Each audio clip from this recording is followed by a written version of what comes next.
wasn't even named. You don't have to have a name or a big scary number to do a lot of damage. True, with all that rain and all the flooding.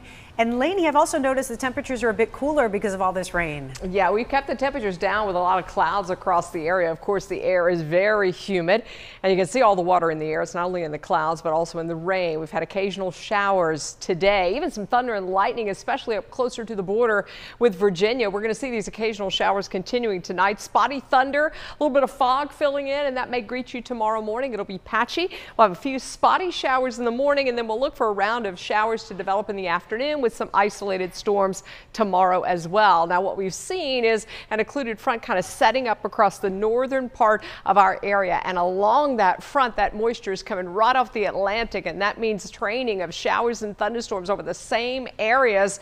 Chance, of course, for thunder and lightning in the zone. Also a chance for very heavy rain. We're trying to get some dry air in orange kind of to push up into the region. I think we'll break some of the clouds apart tomorrow, but you're seeing the clouds really just build along that front, that added lift creating those thunderheads. Now we have excessive rainfall forecast in our region, mainly up to the north. Nothing like what they saw down south, where the total I saw last from Carolina Beach was about 20 inches of rain, and they had anywhere between 10 to 20 in those communities south of Wilmington. We're also seeing some high rainfall totals too up toward the border, some 2 to 3+ inches in parts of Surrey as well as Stokes and Rockingham counties, and that is where we're seeing the heaviest of the rains right now, as well as the lightning around Baker's Crossroads up toward the Price community along Highway 220, Danbury over toward Westfield, as well as Mount Airy.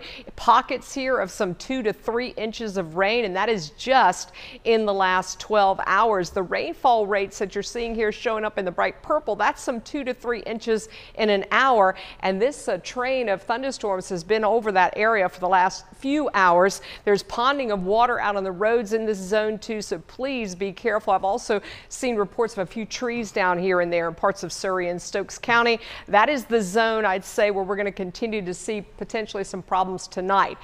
Thankfully, the wind gusts have come down over the last 24 hours, and especially late last night, early overnight. We had some gusts close to 40 miles an hour. You might have seen all that debris down out there today. Our wind gusts are down some right now, 15 to 20 miles an hour. The winds are also down a little bit from yesterday, so that's good news. But we're starting to get some wind out of the south, and that's making it feel a bit more humid out there. We've got temperatures in the low 70s, so that is warmer than what we were yesterday. As we focus on that area of showers and thunderstorms just in the northern part of the Triad, at least for a few more hours, I think we're going to see that moving in pretty much the same areas. It may pivot a little bit north or south, but that is the zone where we're looking for most of the rain between now and midnight. Through tomorrow morning, we've got clouds around. We do have a spotty shower chance along with the fog. I do think the skies are going to break apart a little bit tomorrow, but that will lend itself to some instability, which will create a few showers and thunderstorms, which will develop late in the day. So we do have a weather impact for that.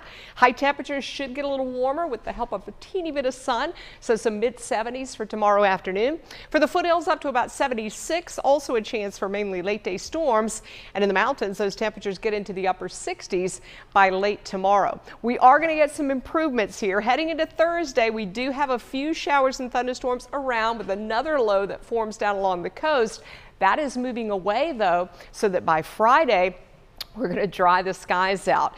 We're also going to bring in a front from up north, which I think sneaks just far enough south that it'll bring in some less humid air just in time for the weekend. We may still have a few clouds around, but definitely looking drier by then. Lainey, thank you. 6:19 on the